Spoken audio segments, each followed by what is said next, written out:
Welcome back to the Music Industry Podcast. I'm Alex from Burstamo, and this is Maddie, also from Burstamo. And this is the Music Industry Podcast, where we give you access to people and information, opinions that wouldn't ordinarily be accessible from people or independent artists outside of the industry. So if you're looking to grow, progress in the music industry, then this is the podcast for you. So we talk about things like Spotify, the news, TikTok, a lot of TikTok. That. So sit back, relax, and I hope you enjoy the episode.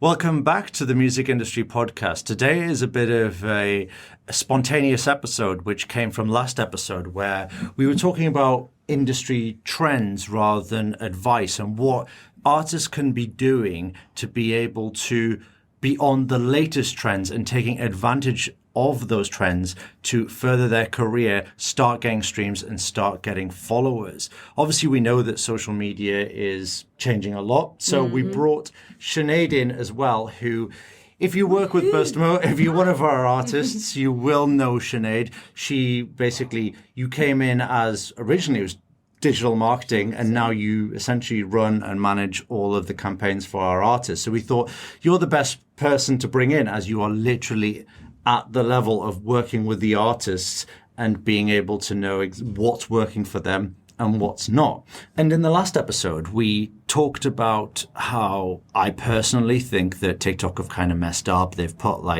you think up to, well, I should have researched this after that podcast, but I still haven't, the length of videos you can put on TikTok, and I think it's destroying the platform. Yeah. And I thought, let's talk about what artists can do to be able to start growing and taking advantage. So what's the latest trend in your mind right now which artists can hit? Do you know what the first thing that came to my mind when you said that? And you'll probably be able to speak about this better than I am because you use the app quite a lot. Be Real. And I shat on Be Real. I really did. So I remember that. Alex downloaded it and I was... Sinead embraced it. Yes, she did. I did. She did. I did. I remember Alex downloaded it and I was like, that will be dead in a month. We were in a meeting when you said that. We were in a meeting and you said, that's not even going to last a month. And we all went, yeah, no, but it's not. Yeah, and because I saw it as like, everyone wants to be authentic, but when it comes down to it, you want to show the top 1%, you want to show your life as good as it can get. So what I predicted was people would upload late, people would make it look better than it was. Do you think that's the case? I kind of do that. Do you want to explain? Yeah, there we go. But sometimes you don't.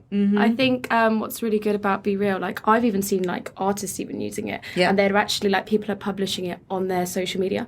So they'll take what they posted on Be Real, and like it's such a running trend at the minute to post it on other social platforms as well. So it's just literally going crazy everywhere. It was on SNL. For those who don't know, what's Be Real? Yes, so Be Real is an app that blew up over the summer. Literally, so it gives you a time once a day for everybody on the platform to post. So you take a picture of, well, it takes a picture of the front and the back camera at the same time. And then everyone just sort of uploads what they're doing at that exact moment. So it was really cool in the summer because people were doing loads of different things. People were on holidays, people were working and stuff. And it was just really cool to see what other people were doing at the same time as you.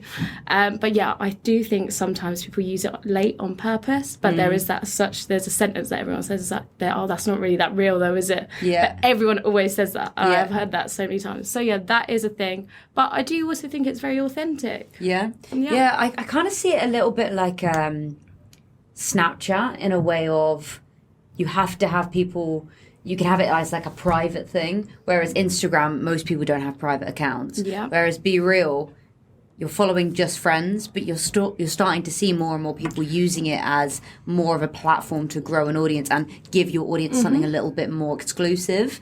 So I can see it happening. I do as well, because there's actually a discovery page on it, and it has been from the beginning. But I've just noticed, like, I will just get ads from random people all over the world, because you could, or not even just ads, like people will react, because my profile's on... Ads, you mean by people following you? Not like ads, sorry, So people following me from the Discover page, and sometimes they'll just be like random people in like across the world reacting to my Be Real, because my profile's on public. So you can actually interact with other people.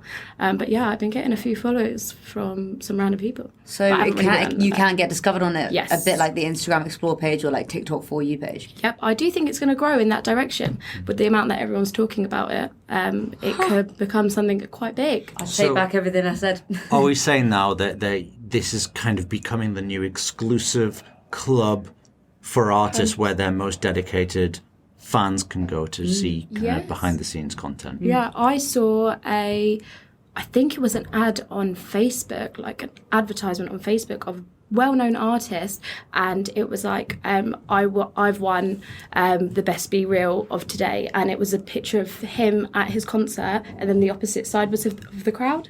So like big people are using it, and they're promoting it. Yeah. Yeah, I think that's something that we could see. So if you wanted to grow your Be Real organically, is it possible?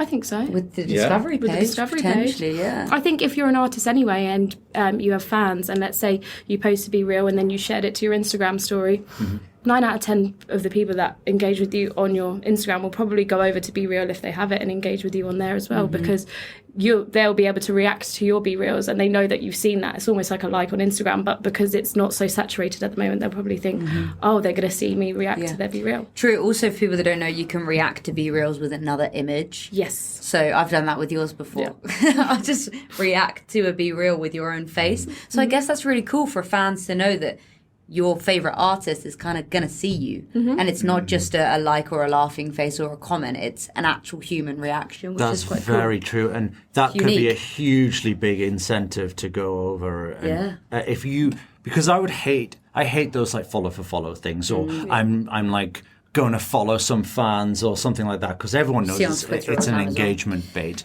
But for Be Real, I think, like you've just said, that could be huge, especially for artists who have an audience already. That's going to be huge, because if a big artist starts reacting to your Be Reals, you're going to share it. You're going to share it. So if there's an artist, obviously we are giving advice for independent artists and emerging artists, but for the larger artists as well, that's going to be huge. The first artist that takes advantage of that is going to blow up 100%. I remember who it was. I saw it as an advert and I was like, oh my goodness, I can't believe that. But I will say emerging artists and upcoming artists are using it as well. On TikTok, I've seen like artists, well, they're emerging, but they're like doing tours and support acts and everything. I think it's Thomas Headon. He did the same thing with the Be Real, where he used a picture of him at a concert, at him performing, and one of the pictures was him, and then the other one was the crowd, and the engagement on it was huge. It's a really big thing at the minute. Yeah, and I'm also seeing a lot of fans in the audience. There's like a Be Real notification. Everyone's going nuts. Everyone's trying to give their phone to the artist and things like that. And if the artist gets involved in that, I think it just makes it so much. Yeah. And also, I'm pretty sure Harry Styles had it. It might have been Bring Me the Horizon or another rock band where someone literally chucked their phone on stage. They caught it, took the Be Real. Lewis Capaldi as well. Lewis Capaldi did it. Yeah, and he started talking about it as well on one of his performances. He was talking about him taking his Be Real. So he has it as well. Yes. It'll be interesting to see if someone like him promotes his Be Real, because that would be a perfect platform for him. Like that platform was literally made for Lewis Capaldi. Oh yeah, 100%. So I can see that. In the podcast that we filmed the other day, we were talking about how Instagram kind of does 180s occasionally, and then like a 360, where it goes from being super polished, super, or like what top 1% showing of your life, to then very raw. So we saw like those influencers on yachts, and then next thing you know, we have photo dumps, and then now it's looking a bit more polished on the feed again. Are you seeing that with artists more and like clients and stuff, where we are going down a different trend now? Yes, I think we did go through this like weird period where people would just like zoom really close into something really far away, and they were like, this is so cool, this is so edgy. And it kind of was at the time. It was, but that was like what everyone's feeds were, as you said, with the photo dumps. I do think it's getting a little bit more polished now, because I think that's kind of done. But I mean, when you have, because they used to be really long carousels of just random pictures, but I'm still seeing people use carousels, but The first photo is always normally quite polished, and then the next one is maybe of their food or something like that. So I do think it's still there. But I mean, regards to videos and everything, I always feel like quality of videos and like, let's say, reels and stories always comes out so much cleaner than other platforms. So I think when people are posting their stories, it's all very aesthetically pleasing and it looks really good quality all the time. Yeah, I agree, because if you think about people's Snapchat stories, that is still more just yourself, whereas TikTok stories and Instagram stories are still quite polished and showing your best self and looking nice and making it aesthetically pleasing. I'm not entirely sure if that is getting more engagement, though. I don't think so. I just think we're kind of a bit stuck where we think that's what an audience wants. Yeah, 100%. I think everyone always still says, like, once you're posting, like, something engaging, like, and doing polls and stuff, the difference in the views you'll get on that is huge. But, I mean, do people post a lot on TikTok stories? Because the only reason I'm seeing them is because I've followed people, especially artists, to see content that's doing well, and I'll see their stories. So for those who don't know, TikTok have introduced stories now. So when you follow someone, it will have a ring around their display picture like Instagram does. But also on your following page, it will integrate the stories within it. Oh, yeah, I've seen that. And then you can slide across to go through them. I've never seen anyone using TikTok stories like Instagram stories, though. So they're still using TikTok sounds. It's as if they're putting their drafts on TikTok stories. Yes, I have a friend that does it all the time. But yeah, it looks like it's just a normal TikTok, but it's like a draft, as you said, and they put it on their story. Which I do get, because you go on the app for a very different reason to Instagram. Yeah. However, I still haven't seen anyone using TikTok stories effectively, and I'm not entirely sure they'll ever be that effective, because your purpose for going on TikTok is for entertainment, is for sometimes education, sometimes you're searching for something specific. So a story isn't necessarily going to work within that, whereas Instagram, people are basically there to waste time, so you can post whatever you want. Yeah. So we're talking about Instagram versus TikTok that are constantly battling right now. Yeah. Sinead, how are you finding the battle between, like, say, Instagram Reels and TikTok now? Because before it was all TikTok. Are you finding that TikTok is still the top dog, or are you finding that artists are getting more exposure on Instagram? It's hard, because I think with TikTok, I absolutely love the platform, and especially for artists, I think it's such a playful platform where you can kind of just do whatever and nobody really cares. If it doesn't get pushed out, people don't see it, it doesn't really matter. And like the whole making everything look so good is taken away.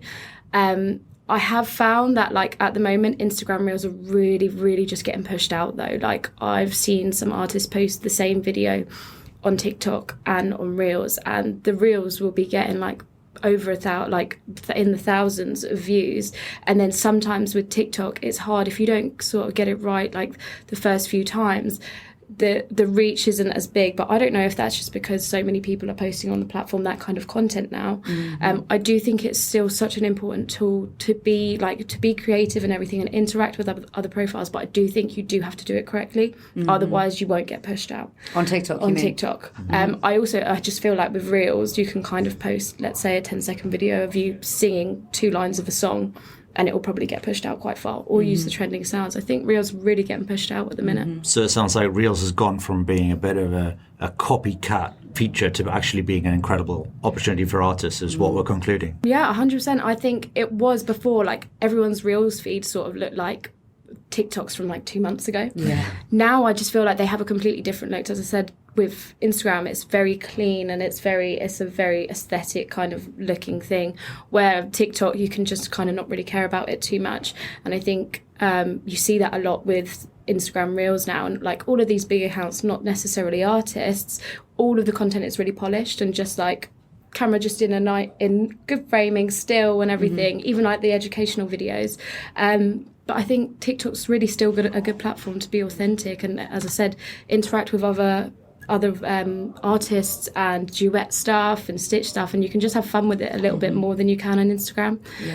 But Instagram was super important at the minute. Yeah, I agree with you on the whole idea of like TikTok now is very competitive. Yes. So when we first started talking about TikTok, 2-3 years ago now, I remember the comments were just people being like, TikTok's for kids, TikTok's for dancing, TikTok is a waste of time, China owns TikTok, so I'm not going on that. We had like people pushing back constantly. If you'd uploaded then, you'd be doing very well now. 100%. Whereas now you're in a position where you're competing with, I would probably say, like hundreds of thousands of musicians on the platform. So the only way you're really going to get seen is if you're being different, which is 100%. very hard. Whereas with Instagram Reels, because it's being pushed out more by the platform, I think you can be a bit more relaxed with it and not have to be as creative. You can just post what you feel comfortable with posting. I think also a follower to me is worth more on Instagram as well, because you can do so much more with that follower. Yeah, true. So if your reel, say, gets 5,000 views on Instagram compared to 5,000 views on TikTok, what can you do with those views on TikTok really apart from another TikTok? But now you've got stories and you've got posts for your followers. You even DM your followers. Yeah, that's what I was about to say. Yeah, you can convert it more Yeah. to a dedicated fan. Yeah, I think the DMing thing is so true. So on Because you TikTok, you can can't only DM if you follow each Yes. other. Which I think I get it because people have millions of followers on the platform. But I don't get it in a way of you surely want to engage with people without following them. So I think a key thing that artists can do on Instagram is once you get a follow, if you're in these early stages, DM them, just being like, cheers for the follow, really appreciate it. Or like, how did you find me? I really, really appreciate the follow. And that interaction, for one, is going to make the fan feel good. But for two, it means they're going to see your stories. It means your engagement's going to be a lot higher. Whereas with TikTok, if someone follows you, they may not even see your content ever again unless they go onto the following page or unless you've got more videos doing well. The amount of people I follow on TikTok, where I won't like sometimes even scroll through my following page, I like the TikToks you engage with most are the ones that you just see on your For You page. I think other thing with TikTok is these people, let's say, that comment or that do follow you, 9 out of 10 times, not everyone posts on TikTok that is just a normal consumer. Yeah. Whereas on Instagram, you can see kind of what your target audience is getting, because if you did take a look at somebody that's liked or commented on your video, you can see, oh, what does this person like? What do they do? And you can kind of gauge with that. But I feel like with TikTok, a lot of people just don't even have a display name or a profile picture. So it's really hard to gauge with your audience. But I still think TikTok is such a good platform to get on, and you can even still just hop on it now. You can really get pushed out with it, but you just got to get it right. And you just have to not care so much about it. You said a couple of times, like, using it correctly and getting it right. In your eyes, what is using TikTok correctly? And Maddie, you can jump in as well. It's a big question. Yeah, Isn't it is a tough question.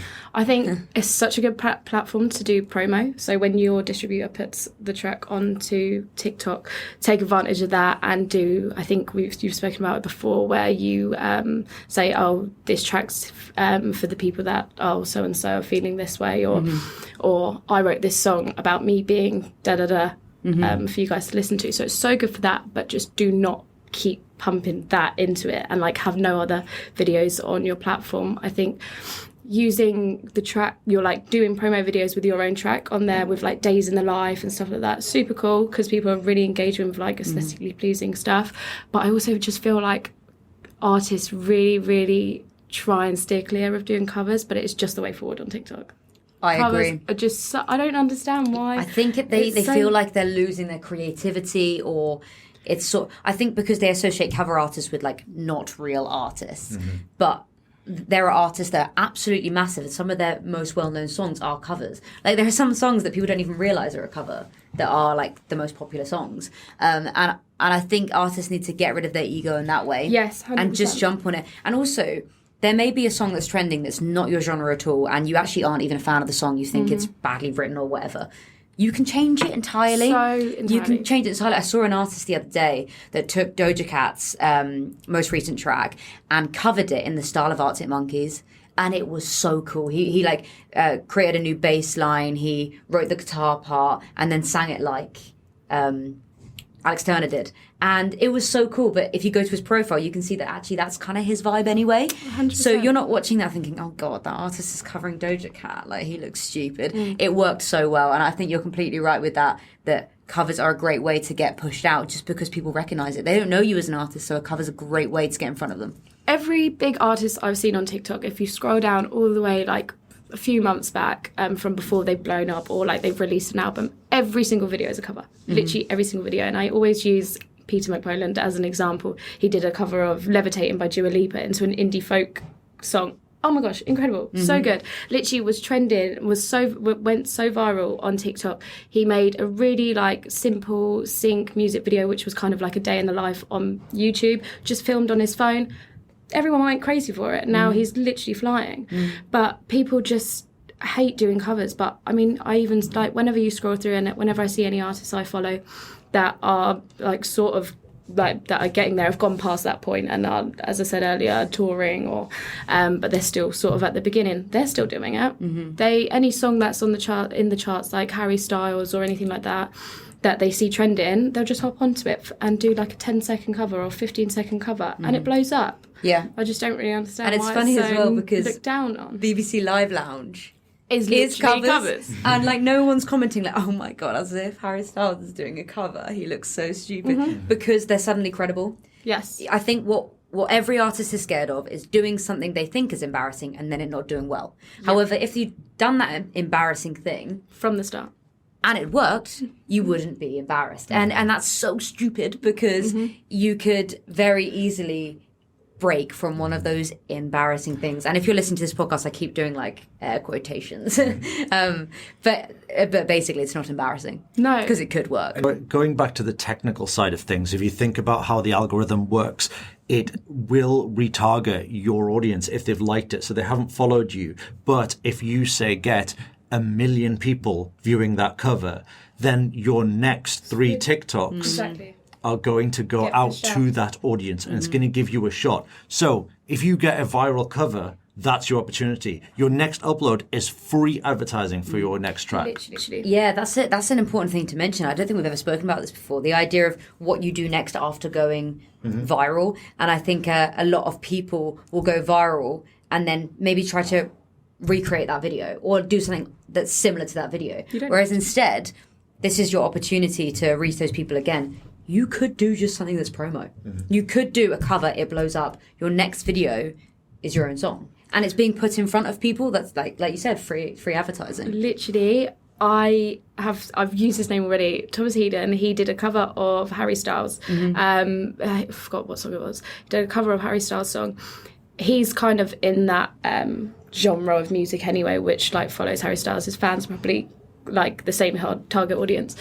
And his like 2 videos later, it was a promo video with his track in the background, and then it said, if you weren't able to get Harry Styles tickets, don't worry about it because you can pay £15 to come see me on my tour with his track in the background. And it was like, that's just like, as you said, like you can literally do a cover and then do promo, sort of reaching the same target audience, and it will work. Yeah, that's so true. One I think that hasn't really been spoken about much, but is, again, short form content, is YouTube Shorts.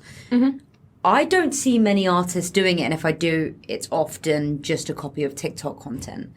And I don't necessarily think that's right. I think it's used for a different reason. Would you agree with that? Yeah, I'd say so. I just think that YouTube, as a platform, you go on there for a specific reason. So the content does need to be quite different. But I do think YouTube Shorts is something that artists should be on, mainly because you can now monetize it, which is very difficult with TikTok and Instagram. Like TikTok pays you absolute pennies. So I think YouTube Shorts are a way that artists can put out content which maybe wouldn't have fit into the long form content but can promote it. Are you seeing any artists, or do you think there's any content that people can be doing specifically for shorts? So big in America, like literally everyone uses shorts in America. But I just think it comes down to that, like I feel like artists should be using YouTube anyway. I feel like they should, even if their long form content isn't like 15 minutes long, I think they should be using the platform for, like, let's say longer covers or like a sync performance or an acoustic performance of their own track. So I think what you can do with the shorts is capture a new audience to again want to then watch those videos that you've already got on the platform.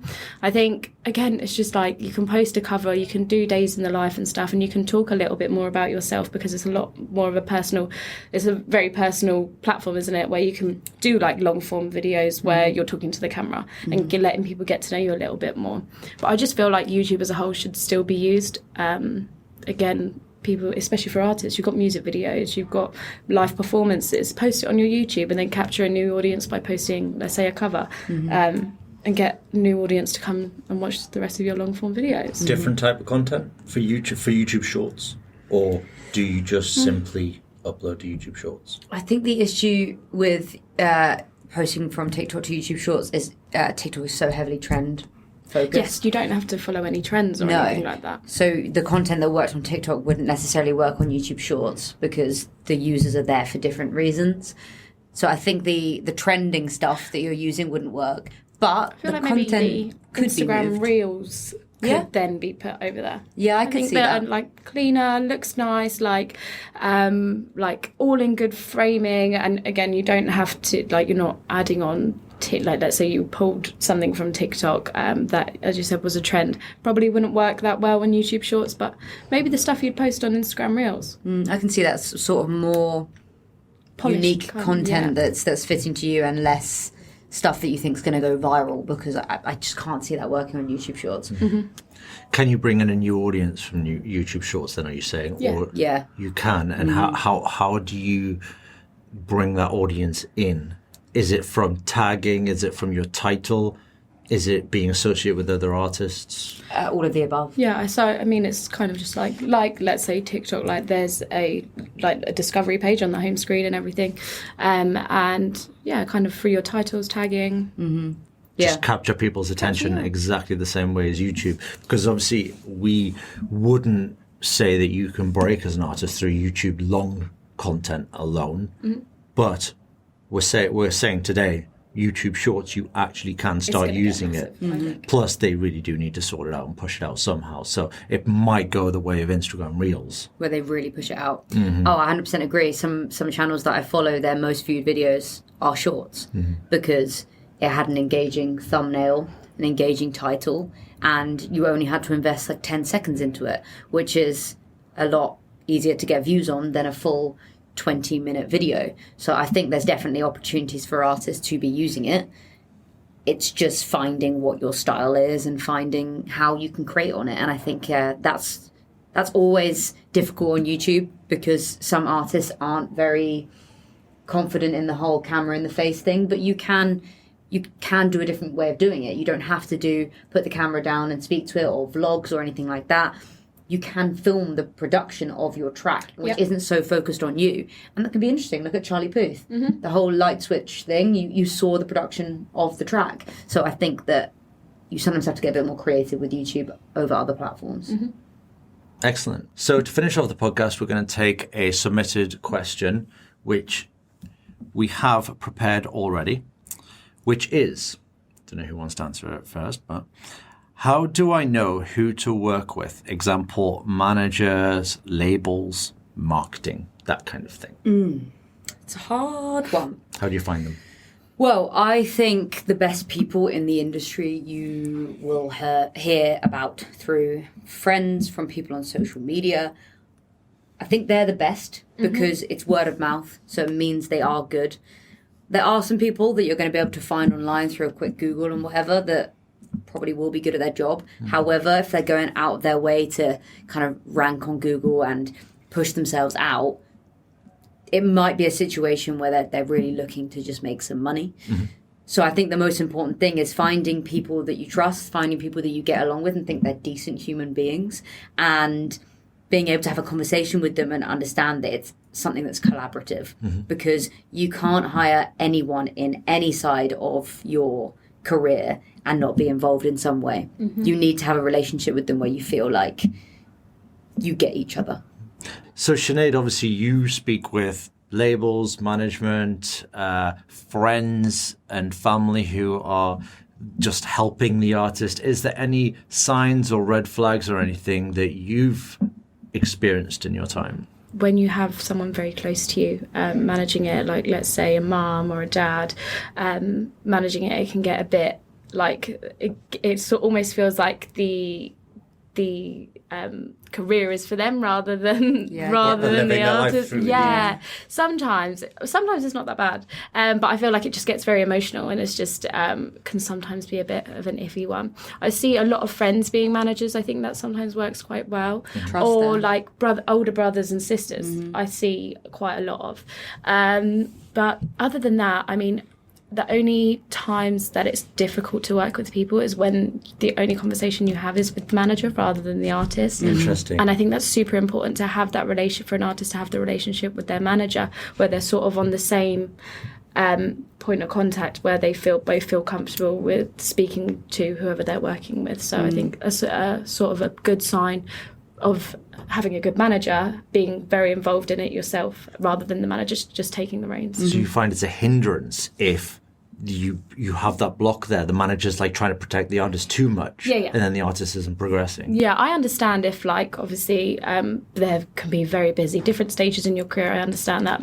manager would be first point of contact, but I think it's good to have some understanding of what the artist wants and have some conversation about it. Otherwise it does kind of, again, maybe just become the manager's campaign or the manager's career, you know what I mean? I think I've actually heard you speaking to managers sometimes, and you try to get something passed on to the artist or suggestion, and then you say this is going to work amazing, there's this amazing TikTok trend, and then they send it to the artist like a week later, or they don't fancy it for that artist. Or it's pitched to them badly from the manager. Yeah, rather than, let's say, like something we've sent over. But on the other flip side of it, we've worked with people where their managers have been super involved on the same level as the artist and have been a really good sort of connection between the two in the conversation. But there has been times, as you said, where we've sent something over and it hasn't gotten back to them until it's too late. Yeah, so I think the main point from that one is just work with people that you can collaborate with and get on with and trust, because if they're doing it for the wrong reasons, it's not going to help your career at all.